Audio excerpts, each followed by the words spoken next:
welcome to another episode of the Gold Country Media Sports Jam, our last recording of this January. I'm Jordan. I'm Aaron.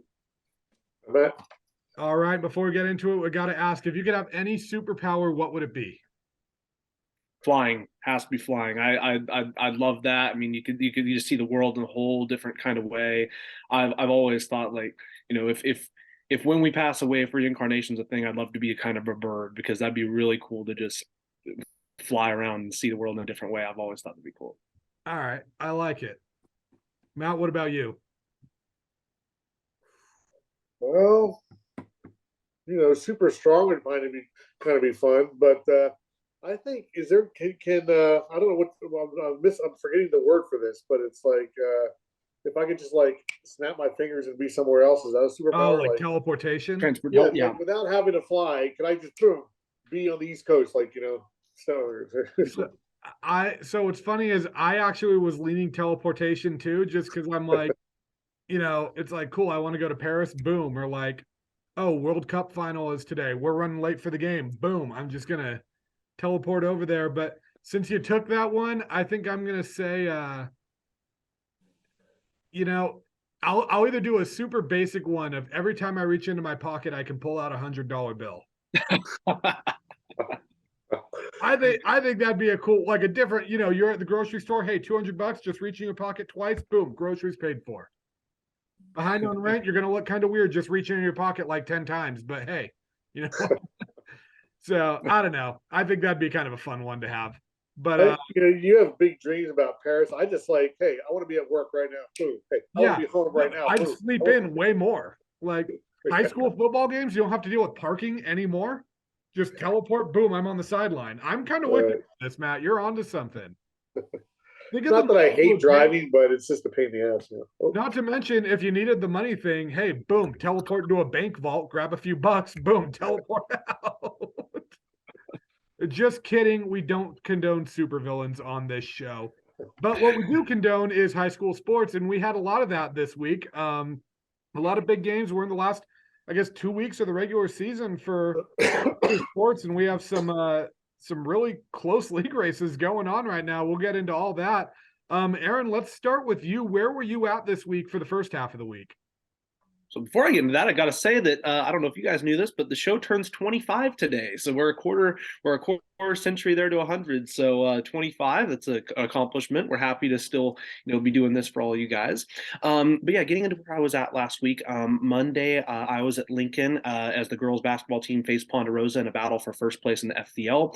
The Bruins played phenomenal defense and were up 34-19 at halftime. They have two really good sophomores, Brooklyn Nordquist and Casey Dreeling, who both went off as Dreeling scored 21 and Nordquist scored 19. Nordquist also had 7 rebounds and 7 steals.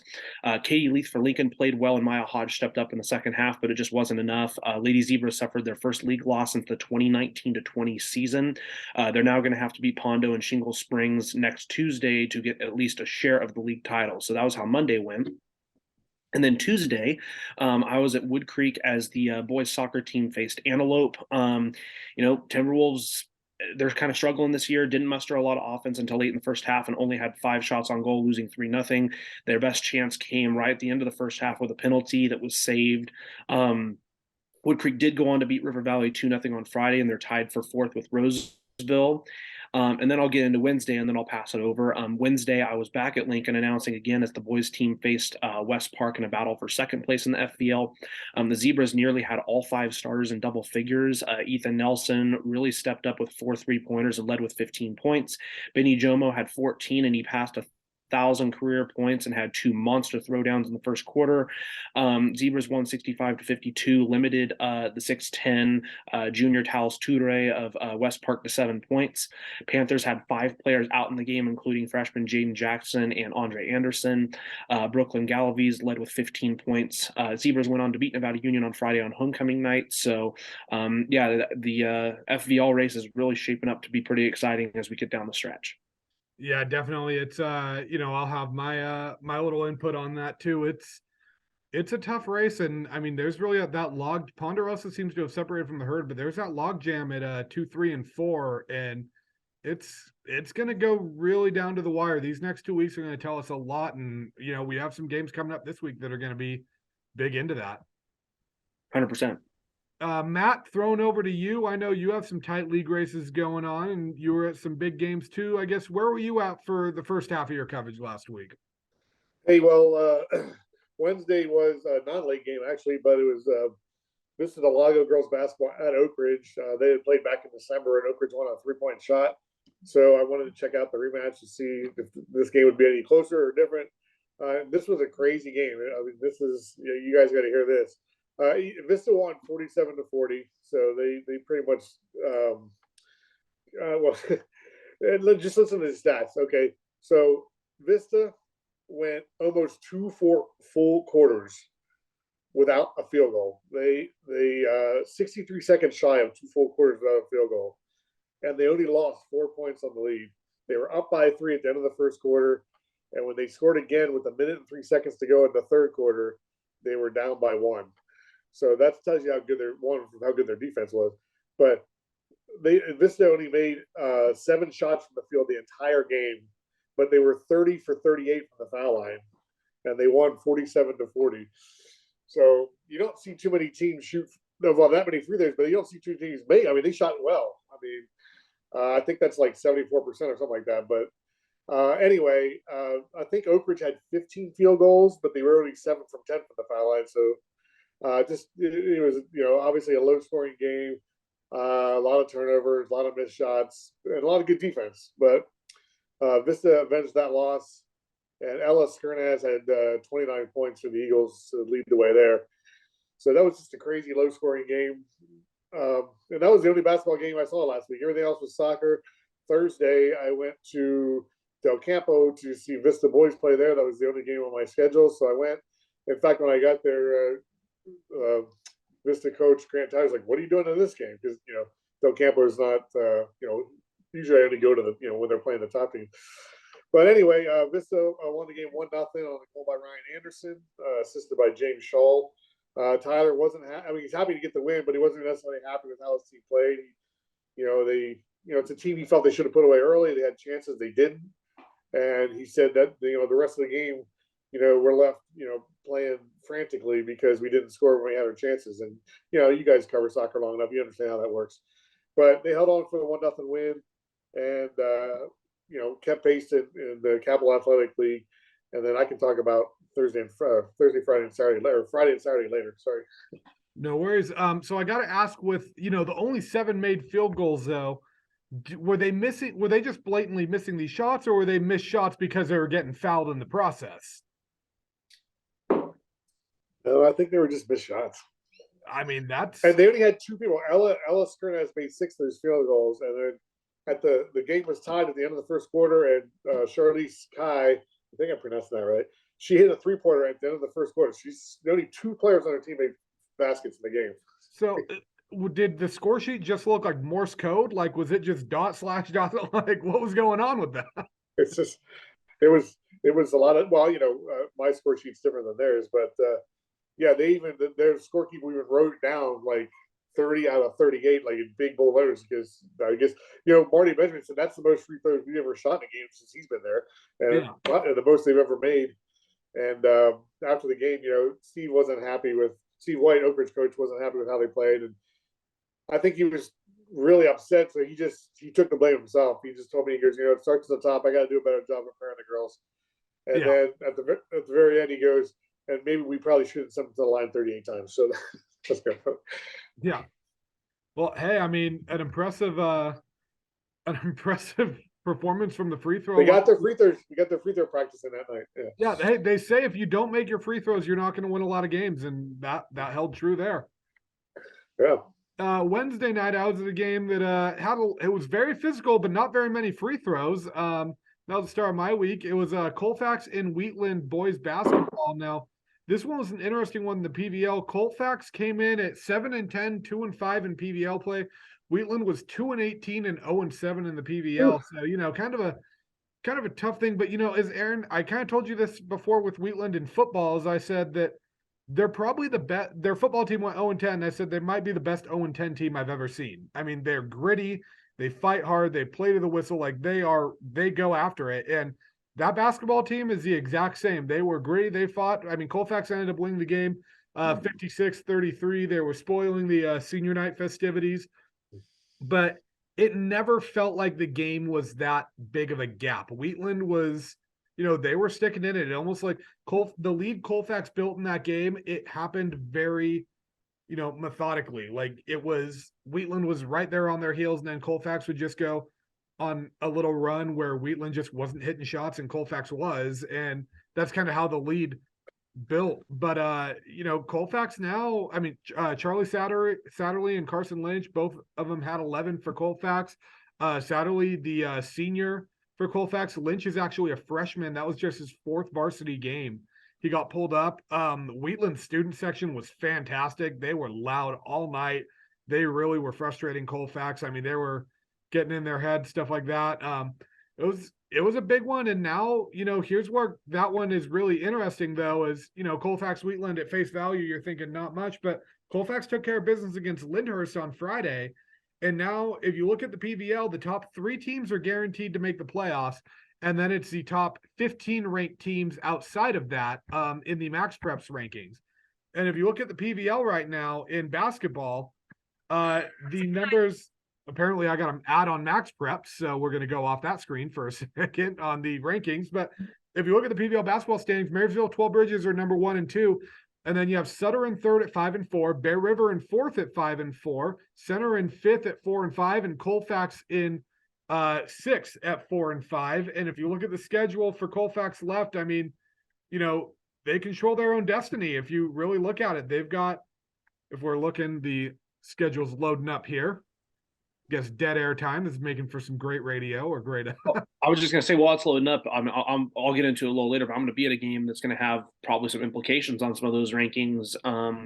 Next Monday, at least I'm planning on going to 12 Bridges Sutter boys basketball, and that could have some big implications right there. It's one, I think, the second to last game of the season. And I'll be at one on Monday for that too with Colfax Bear River boys hoops. But yeah, if you look at Colfax's schedule, they got 5 games left. They're sitting at 9-10. 1 game out of 3rd, but sitting in 6th. And they've got Marysville Wednesday, Center on Friday, Bear River on Monday, Sutter next Wednesday, and then 12 Bridges to wrap up the season. So, I mean, you got 5 games. You got to think probably 3-2 gets you in a good spot. I mean, 4-1 is probably your fever dream, and you're getting into the playoffs no matter what with that. But that league's coming right down to the wire, and it's going to be really interesting to see what happens and where some of these teams are at. Colfax right now, they haven't it looks like they're updating the new rankings in Max Preps right now, because the only thing showing up is the California rankings. So we'll see, if this last week those 2 wins move them up. But last I saw, they were 19th, and if you need to get an at-large bid, you have to be in the top 15. So it's really going to come down to the wire there. That's going to be an interesting one. And then, since I'm taking so much time on this, I'll kind of power through this next one. On Thursday, I was at a big FBL game with Ponderosa and Placer boys soccer. Placer is coming in off an ugly loss to Oakmont on Tuesday. They lost 4-1. I asked Coach what happened with it, and Oakmont got rewarded a penalty kick in the first 3 minutes of the game. They convert on it. Then Oakmont got a second penalty kick. They convert on that. All of a sudden, Placer's in a 2-0 hole, and the wheels kind of just fell off the bus in that one. Oakmont ended up winning 4-1. So Placer comes in clinging to second place in the FBL by a half game. They're playing 3rd place Ponderosa, and Placer played a great game. They were battling all game, and Jacob Berg just gets one in off his head to give Ponderosa a 1-0 lead in the 65th minute. Placer spent the final 15 minutes on the attack, and they nearly equalized several times, including a corner kick at the very end where they get one off the head. The goalie makes a great save, and then the ball, he couldn't get a hold on it. And it almost looked like, especially if you watch hockey, this is what it felt like, where the ball is just out there loose in the net, and there's a bunch of defenders, strikers, and the goalie, and all of them were an equal distance away from the ball. And it felt like everything was just in slow motion of like, who's going to be the first to get it? Because it was basically a wide open net for Placer if they get to it first.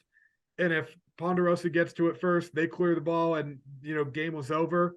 And Pondo's defense got to it first, and they end up coming away with a 1-0 win, moving to second. Placer's now really facing uphill battle. They got Lincoln on Tuesday in first place, so they really need to find a way to get back on track. I asked their coach about what was going on with this and what it is, and he goes, we practiced for those balls in the air, so that goal was a little disappointing, but he said, we had opportunities, but that's soccer sometimes. But at the same time, he said, the guys aren't down on themselves. They know they have an uphill battle, but they're not sulking around. They're not saying, man, we gave that away. It's like, we need to take care of our business these next couple games. They have 4 left and probably got to win 2 to you have to get a result at the very least in 3 of them, and you probably have to win at least 2 of them to be making the playoffs. So Aaron, kind of throwing back over to you for the second half of your week. What did you see out there? Yeah, so Thursday I was at Sacramento Adventist Academy in Carmichael for small school hoops between the Capitals and Valley Christian Academy. Firstly, and I'm sad that I don't have it with me. I was gonna bring the name tag that they gave me at the game, but I want to give huge credit to Sac Adventist. Really cool people. I said on Twitter earlier in the week last week that I was going to be going to that game, and I get there, and it's a small gym. A lot of small schools have really small gyms. Not a lot of places for people to sit. So I was thinking, okay, I was going to have to be on the stage, shooting photos from behind the basket, and I went down before the game and talked to Valley Christian's coach, Kem Contreras, and all of a sudden I looked to my left where the scores table's at, and by the side of the scores table there's a desk and it has my name on it. They literally set up a desk for me. They already had rosters. I mean, I already had rosters printed out, but they had a desk set up for me with my name tag. It was super cool people over there. Just huge shout out to them. And really cool school. Fun fact, their boys basketball coach, Scott Tedman, is actually a Superior Court judge for California, I think, in Sacramento. So this is kind of his escape from that was basketball, and this is his last season. So just huge shout out to Sac Adventist. But getting into the game, the girls' game was all VCA as they won 50-31. Gabby Jackson Brown, the sophomore, led the way with 18 points and 15 rebounds, and she just towers over all the girls. I think she's over 6 feet. She just grabs rebounds so easy, is able to put it back up. I think once she learns, how to not just properly position, but also just, properly, put stuff back up on the glass, and she's going to just be dominant. She's already a really dominant player. The freshman Janet Donkor had 13. VCA didn't close out the game strong, and they were outscored 13-9 in the fourth quarter. But they are still undefeated in the SMAL and currently are ranked second in Division 5. They're going to be moved up to Division 5 this year because they've won 4 of the last 7 D6 titles in the section. So that was how the girls' game went. And then the boys' game was a battle to the finish, and it actually went to overtime. It was the first overtime game of the year that I've seen. The junior Chase Clary had 19 points and 10 rebounds, while Jordan Hurley had 18. For the Capitals, Addie Cerna performed really well with 33, and then Braden Beeman had 31 points and 10 rebounds. Valley Christian's now third in the SMAL. They are currently ranked second behind Stone Ridge Christian in the D6 section rankings right now. So that's really shaping up to be quite interesting finish for the season. And then on Friday, I was at Sierra College for women's and men's basketball against Cosumnes River. The women won 84-40 and just dominated from the second quarter onward. They went on a 26-0 run to start the second quarter. Some real local girls from the area performed really well. Colfax alumna Christiane Carlisle, who's the only sophomore on the team, by the way, had 25 points and hit 5 threes, nearly finished with a triple-double. Alyssa Primo had 22. Wolverines only have 8 players, but they play hard. They're 14-9, looking at another postseason berth. Coached really well from Brandy Murish and her staff over there. So that was the women's game. And the men's game was actually really close, but the Wolverines lost 66-62. And honestly, while they didn't finish well in the last 2 minutes, it kind of came down to like a really bad call. And I usually, I'm not a person to talk about officiating on this show. I think I give a lot of credit to, officials and refs, but basically 15 seconds left, Cosumnes River makes a 2, but the ball was clearly still in the player's hand. It got passed from the wing to the corner with 1 second left. It wasn't even like the shot was in his hands about to be released. It was still down like at his body, and they called it good. And so it was a heartbreaker of a loss for Sierra. CRC for the men are ranked first in the Big 8 right now. The Wolverines, I talked to Coach Fasano after the game. He said they're centimeters away from having 15 wins, even though they're 10-13. It was still a good performance. Isaiah Duve led with 17, and then Placer alumnus Jackson Lee had 7 points all in the first half, along with 3 assists and 2 steals. All right, so big one.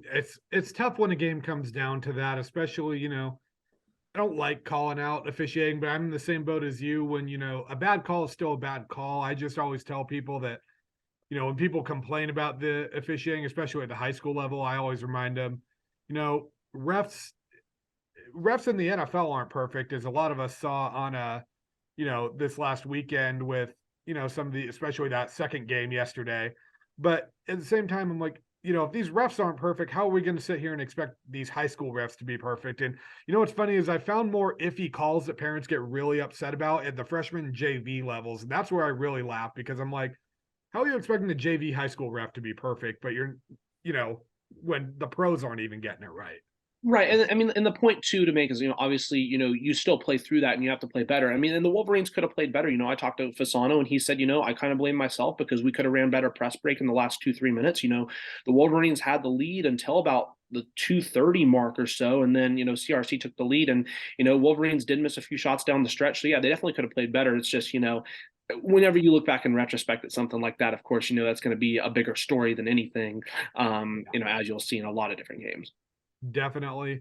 And moving on to the second half of the week for you, Matt, where were you at? I know you were at some big soccer games, and kind of let us know what you saw there. Yeah, Friday afternoon, Folsom had an afternoon game against Granite Bay at home, and these two teams are at the bottom of the SFL, fighting for that last playoff spot. The day started, Granite Bay was ahead of Folsom, but Folsom won the game 2-1, so they leapfrogged Granite Bay at least for one day to the fifth spot. Folsom had only 2 league goals coming into that game, and they scored twice in the first half, so it was they doubled their goal scorers in the league that day. Both goals came off corner kicks. Maddie Stroh and Angelina Kazanik scored the goals for the Bulldogs. Granite Bay came out a lot stronger in the second half. And I think it was about, 12 minutes remaining. I could be off there, but Reese Gottschall scored for the Grizzlies to make it 2-1, and then the game was on. I mean, they exciting last few minutes there, but Folsom held on for the 2-1 win. And then after that, after a trip to Starbucks to type the story and get a drink, I headed up to Oak Ridge for their girls were hosting Whitney. And their 2 teams near the top of the standings there, and everyone's chasing Rockland on the girls' side, but Oak Ridge again, just like Folsom, scored 2 first half goals. It was senior night. Senior Madison Bickel, or Bickle, I guess, scored both those goals. She's normally an outside back, I was told, and she was playing up top and scored 2 goals. So it was a big night for her. So, Whitney they never scored. They couldn't put much together, and Oak Ridge won the game 2-0. Saturday was the Crosstown Cup between Folsom and Vista. This time on the girls' side. Last week was the boys' matchup. Vista, just the way it is this season, Vista's teams are, win-loss record-wise, just much better than Folsom. And Vista won all 3 games. At the varsity level, they won 2-0. McKenna Graddick, a freshman, scored both goals for the Eagles. One in the first half, one in the second, both off corner kicks. And they won. Folsom played really well in the second half, dominated the ball, dominated scoring opportunities, but there was a controversial call. Speaking of referees, Folsom looked like they had a goal scored, and the official called a foul on Folsom. I didn't really get a good look at the play, but the Folsom coaches both went berserk. But anyway, that would have made it 2-1 with about 13 minutes to go, and that would have been an exciting finish there. But they didn't get the call, and Vista won the game 2-0. All right. Yeah, I mean, controversial calls in soccer are so tough too, because I do think that a lot of it is a judgment decision. And, there are a lot of times where maybe a coach does have a better vantage point or a ref has a better vantage point. And hold on, we got to fix our Zoom situation apparently. But, yeah, I'm kind of with you on that, where, it's a tough situation. You don't always get to see what you were hoping to see, and you don't get to see the angle that you really need. Sometimes the refs don't have the best one, and it can be difficult. Yeah. And sorry, I'm fixing our Zoom. Things look fine here, so I don't know what you're looking at, but Yeah, I know. Apparently my thing didn't go through go through for our Zoom meeting. Oh, So, all right, we might just have to power through this next one. So, to finish out my week, I was at a couple unconventional games normally. So Friday I was actually at William Jessup, where the baseball team opened up the 2023 season. That's right, it's opening day in January for NAIA baseball. I was only at the first game of the series, and I chose the right one to go to because Antelope Valley actually took 2 of the 3 from Jessup, but Jessup won the opening game of the season. 10-2 over Antelope Valley. Max Moreno pitched really well. He was the opening day starter for his second year in a row. He had 5 innings, only gave up 2 hits, 1 run. It was earned. It was on a home run, or it was on a solo shot. Walked 2, struck out 5. So, solid performance from him. And then Dylan Cole actually ended up hitting a grand slam for the Warriors in that one to give them a 5 spot in the 3rd inning and really help them take control of it. Jason Riviello came in relief and pitched really well for Jessup. Pitched 4 innings, gave up 2 hits, 1 run, 1 earned, and walked 1. So, did a good job. He only struck out 1, so we really relied on the defense. The Jessup defense did a good job there. Warriors 1-2 on the season. They face Oregon Tech at McBean Park on Friday, I believe, for a 4-game weekend series. So, hey, it's good to have baseball back. Good to be watching baseball. And then Saturday, I was at, get ready for this. In California, I was at high school hockey, watching the Capital Thunder take on the Tahoe Grizzlies. They ended up winning 10-3. Capital Thunder, they pull kids from all over the area. A lot of kids from Roseville. Their captain's actually from Vista del Lago. A lot of local kids, some very quality hockey. And, they made a big run. This is a team where the age group below just won the state championship the last year. And a lot of those kids came up and are now competing at the varsity level. And they're making a push. They're in 2nd in their league right now in the last month of the season, hoping to kind of clinch that final playoff spot. So that was a fun one to watch and a fun one to really keep an eye on. But kind of bringing it up, there was a lot of big performances we saw this last week. I know for me, I got to give my athlete of the week nod to Lynch over from Colfax. Being a freshman and making their varsity debut, I mean, super impressive.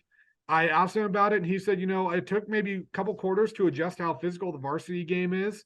But 4 games in, he's playing well, and he's really running the point for the Falcons, and it's impressive to see what he's done. So shout out to you, Aaron.